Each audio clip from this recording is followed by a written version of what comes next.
Dès la première nuit suivant notre premier rendez-vous en 2022, j'aurais dû partir quand sa colère a explosé à cause d'une télévision bloquée, d'une télécommande jetée au sol et de portes claquées. Mais je suis restée, espérant que les choses changeraient, pour finalement endurer 2 années de crise de plus en plus violentes, de fausses promesses et d'un foyer instable où je vivais constamment sur des œufs. Surtout après avoir découvert ma grossesse à l'été 2023 et emménagé chez sa famille, où ses sautes d'humeur provoquaient des disputes et des tensions qui ont culminé avec notre expulsion. Même après la naissance de notre fils au printemps 2024, il a de nouveau démissionné, me laissant payer toutes les factures tandis qu'il continuait à jeter des objets, manquant même une fois de blesser notre bébé.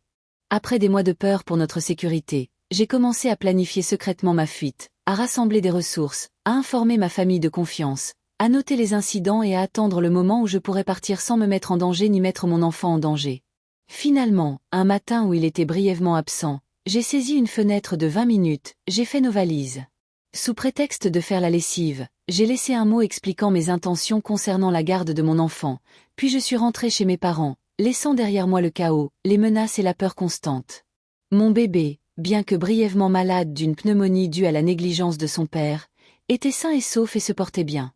Depuis, j'ai reconstruit nos vies, j'ai trouvé un poste d'éducatrice en garderie, dont je suis maintenant la directrice, et j'ai élevé mon fils pour qu'il devienne un petit garçon heureux et en bonne santé, entouré d'amour, de stabilité et d'un nouveau partenaire qui nous chérit tous les deux.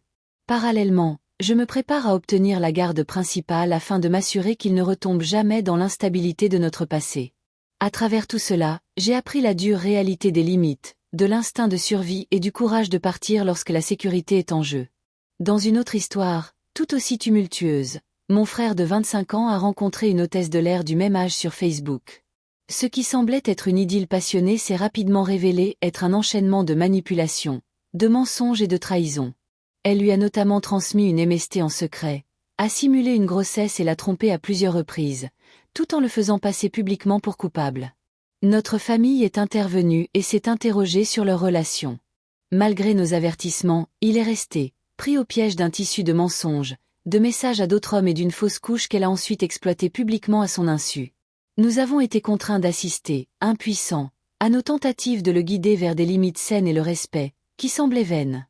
Finalement, il a compris la vérité, a mis fin à la relation et est rentré chez lui, réalisant l'importance du respect de soi, l'impossibilité de changer ceux qui sont indifférents et la valeur de s'entourer de personnes authentiques et aimantes. De mon côté, j'ai continué à faire respecter mes propres limites, à le soutenir dans l'expression de ses émotions et à le voir entamer son chemin vers la guérison. Apprendre à protéger son cœur de ceux qui manipulent et trompent, comprendre que parfois le chaos se résout de lui-même lorsque les gens sont forcés d'affronter les conséquences de leurs choix, et que dans mon histoire comme dans celle de mon frère, les leçons sont claires. Le courage d'agir, les limites à protéger et l'engagement indéfectible à prendre soin de ceux qui comptent le plus, surtout lorsque l'amour et la sécurité sont en jeu.